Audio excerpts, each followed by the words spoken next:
కేసీఆర్ మొక్క అని Revanth Reddy వ్యాఖ్యానించడం హాస్యాస్పదమన్నారు BRS MLC కవిత. కేసీఆర్ మొక్క కాదు పీకేయడానికి, కేసీఆర్ ఒక వేగు చుక్క అన్నారు. హైదరాబాద్లోని ఆమె నివాసంలో కోరుట్ల నియోజకవర్గ కార్యకర్తల సమావేశం జరిగింది. రేవంత్ రెడ్డి గురువులకే చుక్కలు చూపించి తెలంగాణ సాధించిన శక్తి కేసీఆర్ అన్నారు.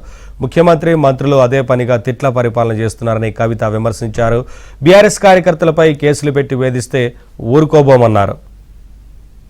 మనం ఉన్నప్పుడు నిధులు వాడినే వరదలు లెక్క ఇప్పుడు ఈ గవర్నమెంట్ లో తిట్లు వాడుతూనే తప్పితే ఇంకొకటి అయితే ఏం జరుగుతుంది.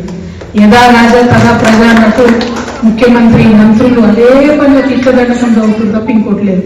ఆయన ఒక మాట అంటున్నాడు మన ముఖ్యమంత్రి, కేసీఆర్ మొక్క మీకేసాడట, మొక్క కూడా మొదలయ్యాడట కేసీఆర్ మన మొక్కనానే. ఆయన ఒక వేగు చుక్క.